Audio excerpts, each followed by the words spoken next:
Amigos de Radio Victoria, ojo con eso, televisión. En esta nuestra alianza hemisférica con Benamérica, con la Escuela de Gobernanza Benjamin Franklin y con Reporte Confidencial, en una producción de Environment Corp vamos a conversar con el doctor José Toro Hardy. El doctor, bienvenido y voy a comenzar al rompe con una pregunta que es el tema del momento para la gente relacionada con el petróleo.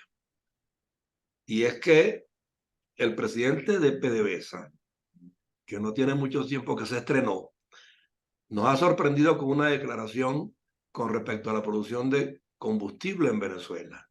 Y nos dice que hay producción suficiente, pero que lo que falla es el sistema de distribución. O sea, no sé, porque con otros expertos he hablado y me dicen que esas petroquímicas no están operando como se dice que están operando. O sea, ¿qué información maneja usted al respecto? Bueno, hace poco el ministro nos dijo que todas las refinerías de Venezuela ya estaban operando y que habría gasolina suficiente. Lo cierto es que no todas estaban operando. Solamente 4 de las 6 estuvieron operando. Y de ellas estaban operando probablemente un 15, quizás hasta un 20% de su capacidad instalada. Uh-huh.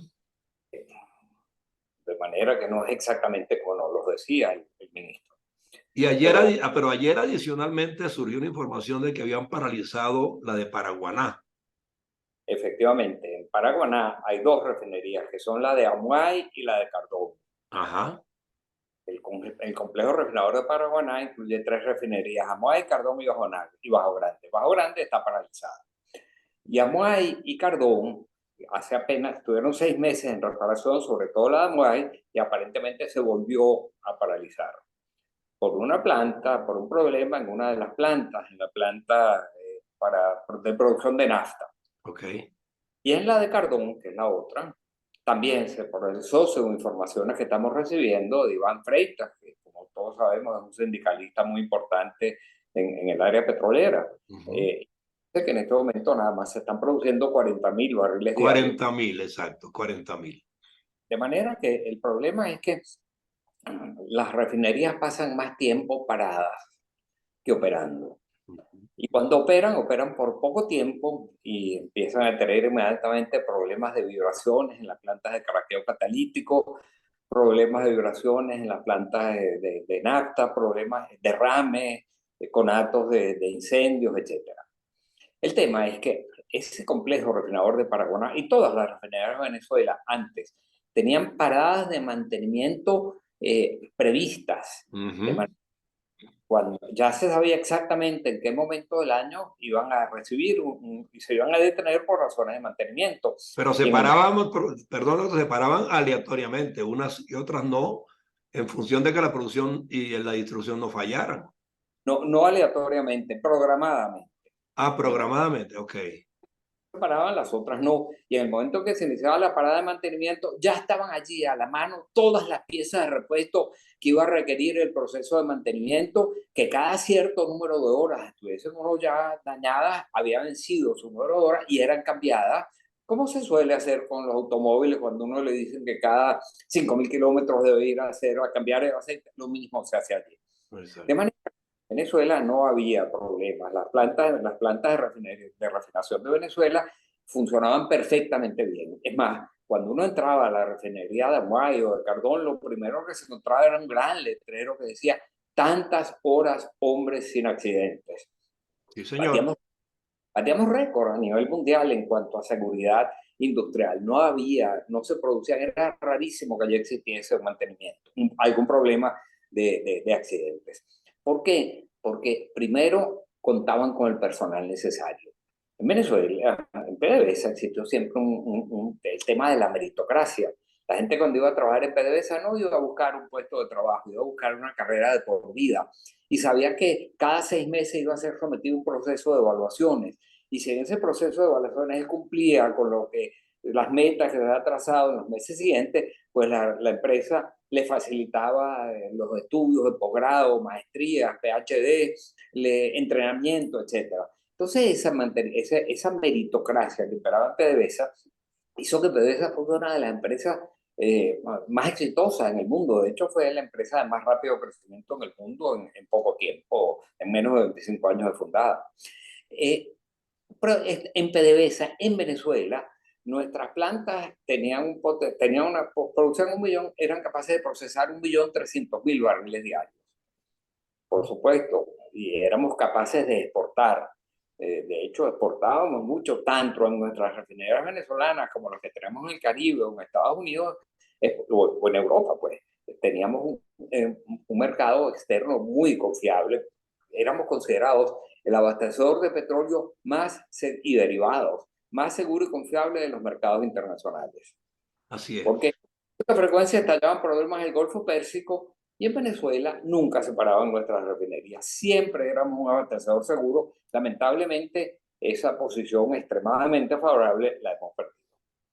Ahora, a mí me inquieta lo siguiente. Se dice que los iraníes están haciendo el mantenimiento de las refinerías venezolanas desde hace no sé cuánto tiempo, supuestamente desde que estaba la ISAMI allí se firmó un contrato, pero esas instalaciones no estaban diseñadas con piezas y equipos americanos. O sea, ¿por qué vía pueden llegar desde Irán, perdón, piezas que sirvan para este sistema de producción?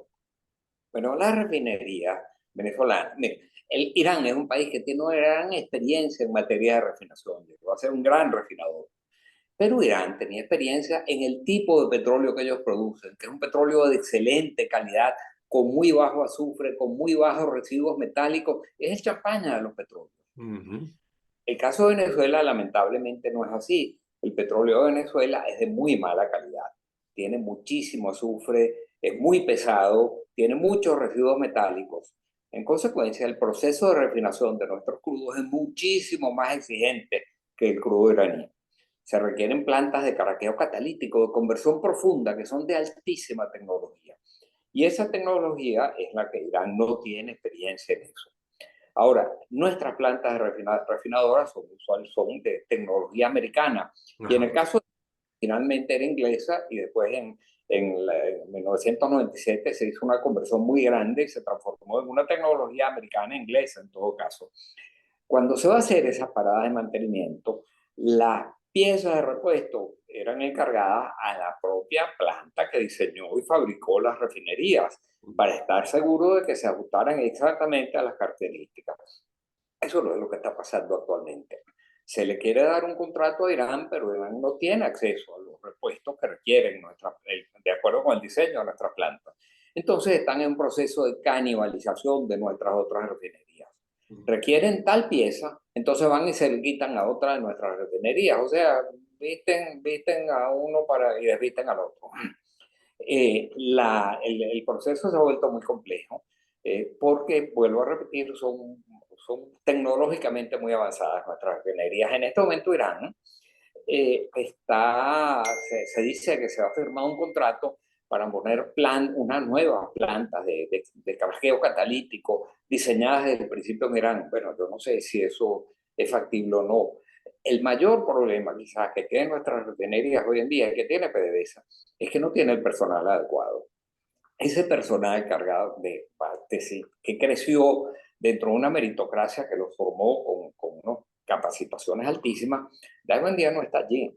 Esas personas las despidieron en el 2002, 2003. Ha entrado nuevas personas, muchas veces con motivaciones más políticas que otras. Adicionalmente, intervenidos prácticamente, recibiendo instrucciones de gente de otros países, en muchos casos de Cuba, en muchos casos de Irán. Adicionalmente, pues sin los presupuestos adecuados y pagándole muy mal a la gente. De manera que PDVSA hoy en día, que antes el personal estaba muy bien remunerado, hoy en día no lo está y la gente se va.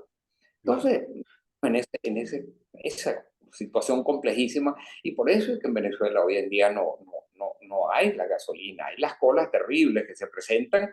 Nos dijeron que estaban las refinerías funcionando, disminuyeron las colas y ahora se nos dice que otra vez se pararon las refinerías de Moa y Cardón y volverán las colas. O sea, que vamos a una crisis de suministro de combustible mucho mayor entonces. Llevamos varios años. Por lo que usted me dijo que le comentó el sindicalista, que yo por cierto también lo leí ayer y me llamó mucho la atención, ¿no? Sí. Iván Freites, que es un un sindicalista importante, Sí. y nos dice que están paradas las refinerías Moa y Cardón, o por lo menos algunas de las plantas requeridas para el procesamiento de gasolina. Ahora, cuando el ministro del Petróleo dice que, Yo no tengo otra fuente que esa, porque como el ministerio, como el PDVSA no da información, no hay ninguna información oficial, entonces, pues, uno se tiene que utilizar las fuentes a las que se tiene acceso. claro, claro. Ahora, el presidente de PDVSA, cuando asumió, dijo que en 3 meses, él calculaba pues que estaban produciendo 1 millón de barriles. Yo no sé si por vía de Chevron o por otra vía, pero recientemente leí que todavía no estamos ni siquiera en 400.000 barriles. No, una cosa es lo que produce la propia PDVSA. Ajá. La propia PDVSA, si acaso, está en eso. Pero hay también las otras empresas que llegaron aquí. Hoy en día algunas chinas, algunas rusas, algunas y Chevron. La que está aumentando la producción es Chevron. A Chevron, el mecanismo es el siguiente. La, las empresas extranjeras, el petróleo, asociadas en asociaciones estratégicas, en empresas mixtas con el Estado, el petróleo que se producía se lo tenía que vender a PDVSA. PDVSA vendía el petróleo y después les pagaba a ellos. Pero el problema es que no les ha pagado. Y con Chevron llegó a acumularse una gran deuda. ¿Qué es lo que logra Chevron? Logra Chevron, a través de sus lobbies, tanto en los Estados Unidos como aquí, que le den una licencia especial a Chevron para poder aumentar la producción y poder recuperar lo que les debe el gobierno de Para Venezuela. cobrarse. Al Estado entonces no le está ingresando nada por esa vía. El Estado le ingresa, pero muchísimo menos de lo que en condiciones normales le ingresaría, porque la licencia es para que Chevron se pueda cobrar. Es una licencia por 6 meses que mes a mes es revisada. Chevron ha logrado aumentar la producción. Ellos saben, ya se conoce muy bien, él ha estado muchos años en Venezuela, conoce muy bien sus yacimientos, conoce muy bien sus campos y ella sabe por dónde empezar. Los pozos que tenían menor cantidad de problemas es con los que ella arranca y los pone a producir, aumenta la producción. Pero llega un momento en que hay que hacer más inversiones. Por ejemplo, hay que hacer inversiones en las plantas mejoradoras de crudo en Anzoátegui. Entiendo que Chevron está haciéndolo parcialmente. Hay que hacer inversiones en Maracaibo. Los tanqueros de Chevron no pueden pasar actualmente porque hay que dragar la barra del lago de Maracaibo y eso el gobierno no lo ha hecho. Entonces, sabemos que la producción aumentó. Ahora, ¿van a hacer ellos las inversiones necesarias para cumplir con esa meta que dice el ministro de 1 millón de barriles? No lo sé. Hasta el momento eso no se ha logrado y ellos están aumentando la producción haciendo un esfuerzo muy grande.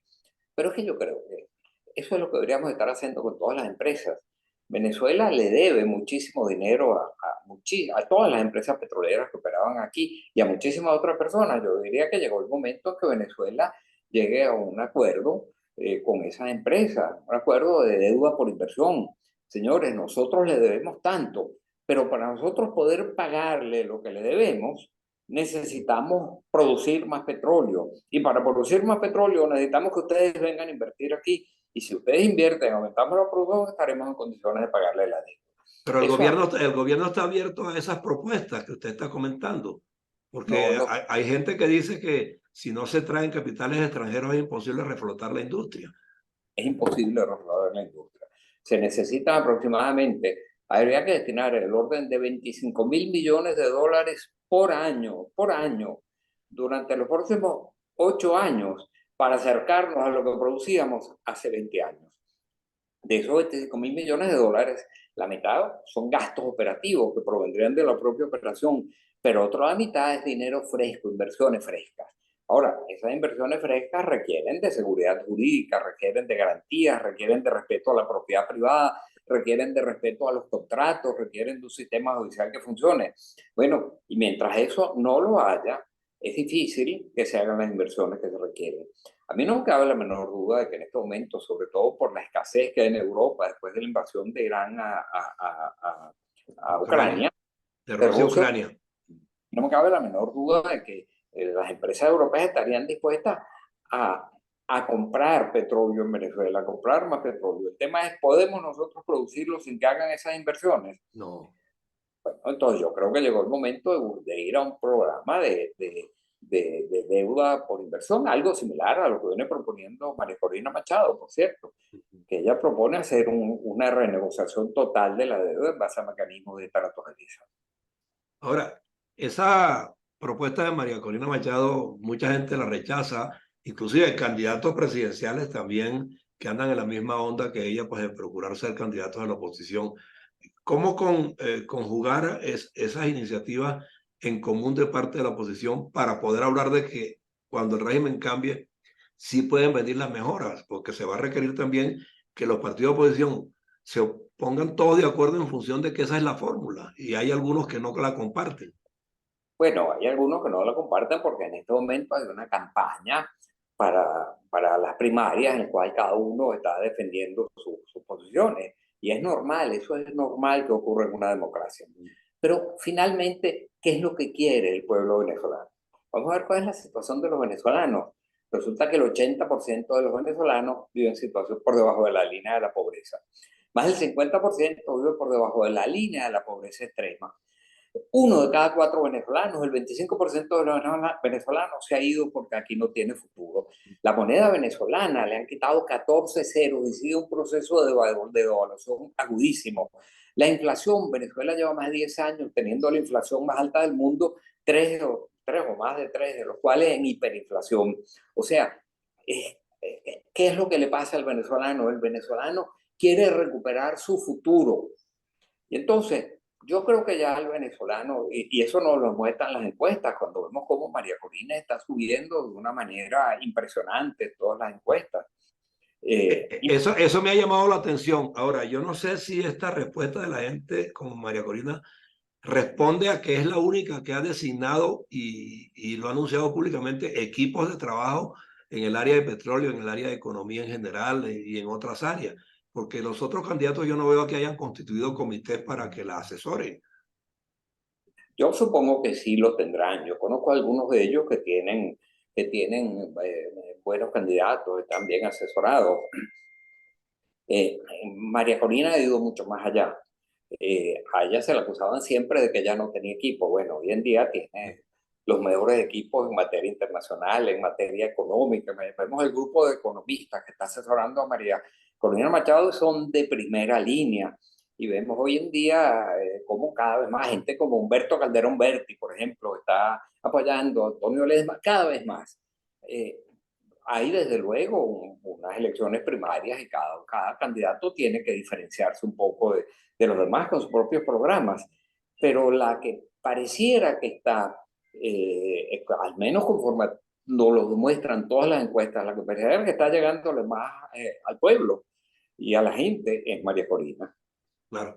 Ahora, usted habló de primaria y a mí me llama la atención que en Argentina, justamente, vía de una primaria, se acaba de perfilar de alguna manera un candidato bien distinto a todos los que estaban en escena, ¿no?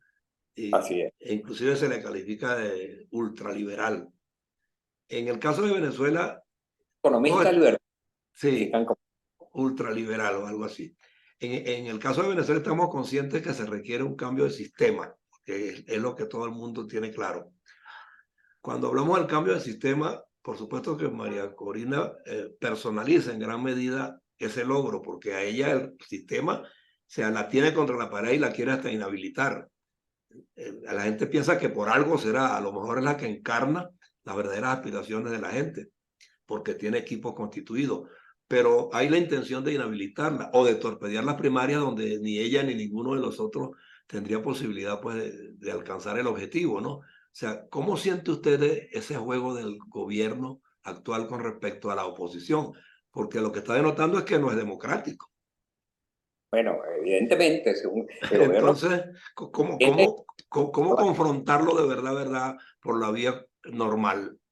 Bueno, el gobierno ha inhabilitado a varios de los candidatos que tienen más opción, entre ellos María Corina, entre ellos Enrique Capriles y otros más. Ahora, se trata de inhabilitaciones absolutamente inconstitucionales.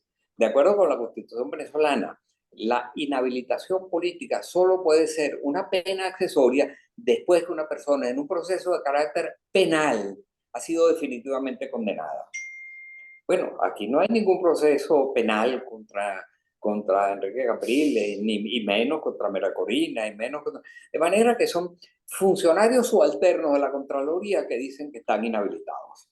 Ahora, han acudido al Tribunal Supremo de Justicia. ¿Por qué el Tribunal Supremo de Justicia, en aras de la democracia, en otras cosas, decide de manera expedita y aquí no termina de pronunciarse para que el desarrollo de la primaria se cumpla con la normalidad de vida?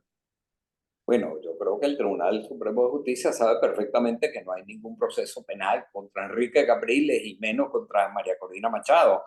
De manera que mal podrían ellos contradecir de tal forma la Constitución sin caer en un problema de desprestigio absoluto a nivel nacional e internacional. ¿Qué es lo que hacen? Guardan silencio.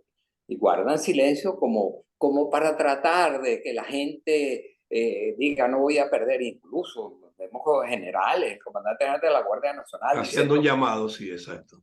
llamado a que es un engaño al pueblo proponer candidatos que están inhabilitados. ¿Inhabilitados por quién, señor? Por un Exacto. alterno de la Contraloría General de la República, por un proceso que es absolutamente Irrito, irregular. irrito, sí. Entonces, pues mira, un poco yo creo que el general debería, por su rango de general, por su rango de comandante general de la Guardia Nacional, debería cuidar un poco más su propio prestigio y su propia, digamos, el prestigio del cargo. Recordemos que él es el jefe de un cuerpo, de unos cuerpos principales cuyo lema es el honor es su divisa. Está faltando a él, está faltando a ello cuando se pronuncia abiertamente en forma politiquera, ¿no? O por lo menos está demostrando que no sabe mucho de lo que habla. O que no sabe de lo que habla, sí. No sabe de lo que habla. Pero bueno, esos son los temas a los que estamos enfrentados aquí. Pero por supuesto, en la misma medida en que se mantiene esa duda, ellos lo que están es tratando de sembrar incertidumbre. Son los mismos mecanismos que ha venido aplicando el gobierno. Por ejemplo, ¿qué hizo? Agarró el Congreso Supremo, el Consejo Nacional Electoral y cambió su directiva para sembrar incertidumbre. Son mecanismos de esa naturaleza que lo que tienden es a sembrar incertidumbre en la población, pero que a la hora de la verdad ellos saben que se enfrentarían con graves problemas. La Corte Interamericana de los Derechos Humanos anuló un proceso que se hizo en Colombia con el caso del presidente Petro cuando era alcalde de Bogotá. Fue Sí. inhabilitado por vías administrativas y la Corte Interamericana de los Derechos Humanos dijo, eso no se puede hacer. Eso es una violación de la Constitución colombiana. ¿Qué pasó? Bueno, que Petro después fue candidato y ganó las elecciones. Claro. Hoy tiene problemas serios también, por cierto, tal vez pues producto de la misma improvisación con que llegó al poder, ¿no? Absolutamente. Yo me refiero al caso específico de... Sí, pero jurídicamente hablando, sí, claro. Sí. ¿Sí? Bueno, de todos modos, yo me imagino y siento que usted debe estar cercano también al equipo, pues, que asesora a María Corina Machado, algunos de ellos, no sé. En todo Sí, caso, pues, usted siente que sí es creíble que podamos resolver esta crisis que tiene Venezuela hace 25 años por la vía del voto, con la escogencia de un candidato de primaria que verdaderamente cubra esas expectativas. Claro. Perdona que es que me está entrando una llamada y me corta el audio. Ajá. ¿Me captó?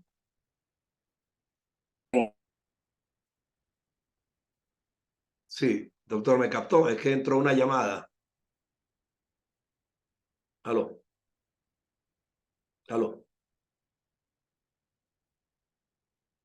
Se me congeló su imagen. a mí... Sí, estoy hablando con el doctor Trabajar y es que me entró una llamada y se puso inestable la comunicación. Sí, Pero ahora sí le oigo. Me captó la pregunta de todos modos, ¿no? sí, cómo no.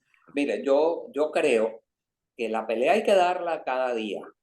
Yo creo que en la medida en que un candidato llegue a tener tal nivel de, cualquiera de ellos que sea, pero en este caso, quien está aumentando en las encuestas exponencialmente es María Corina, se le haría muy difícil a las autoridades de Caracas, se le haría muy difícil en un momento determinado tratar de aplicar alguna triquiñuela política para tratar de frustrar ese proceso. Yo no sé, llega un momento en que ellos se debilitan, la situación económica del país los hace a ellos débiles internacionalmente, ellos no tienen la fuerza de antes De manera que para ellos se les hace muy difícil el hacer cosas que sean abiertamente inconstitucionales. Pero la pelea es peleando. Cada día hay que hacer una batalla. Así es, así es. Bueno, y en esa pelea nosotros en Radio Victoria o con esa televisión pues tenemos esta señal abierta a través de nuestra alianza con Benamérica, con la Escuela de Gobernanza Benjamin Franklin, con Reporte Confidencial, todas instituciones y organismos con visión libertaria y democrática y una producción de Mirne Corp, porque creemos que hay que posicionar un mensaje alentador, un mensaje positivo, un mensaje constructivo y queremos hacer pedagogía política por aquí porque es que necesitamos buena ciudadanía y buena gobernanza para que al final pues recobremos lo que andamos buscando, que es que todos tengamos oportunidades. Claro que sí. Y esto es tanto más importante cuanto que en el país la libertad de prensa está sumamente limitada, no solo por la censura abierta del gobierno, que cierra estaciones cada vez que dicen algo que a ellos les resulta inconveniente, sino que además amenazan de tal forma a las emisoras mismas y televisoras que ellas también se aplican una autocensura. Con Así lo es. cual, con lo cual, este tipo de entrevistas, de programas, como los que hacen desde el exterior, que pueden llegar al país vía digital, son importantísimas. Sí, Es, bueno, es, en esa línea la mantenemos y la sigo poniendo como siempre cuando lo he tenido conmigo a su disposición y a los que formen equipo con usted, pues para que todos tengan la posibilidad de posicionar equipo en sus propuestas, sus formulaciones, de manera que la gente se concientice que sí tenemos una vía, que tenemos una gran oportunidad y que lo que hay que buscar la manera de unir esfuerzos entre todos. así es, y que es muy importante la palabra unión, porque Exactamente. son tan terribles que está viviendo Venezuela ya desde hace décadas. Es muy importante que la oposición presente un frente unido, y ese es el objetivo de esta primaria. Yo Claro. creo que hay candidatos con muy buenas propuestas, yo no critico a ninguno de ellos, por el contrario, creo que tienen que medir su punto de vista, pero a la hora de la verdad todos estamos claros que si no vamos unidos va a ser muy difícil enfrentar un gobierno que es bastante laxo, digamos, en aplicar, hacer todo lo que ellos puedan, muchas veces pasando por encima de las leyes de la Constitución. Sí, bueno, está en nosotros eso, pues, usar los medios que tenemos a disposición para que de alguna manera alentemos a la colectividad, pues, a que unifique esfuerzos y trabajen mancomunadamente.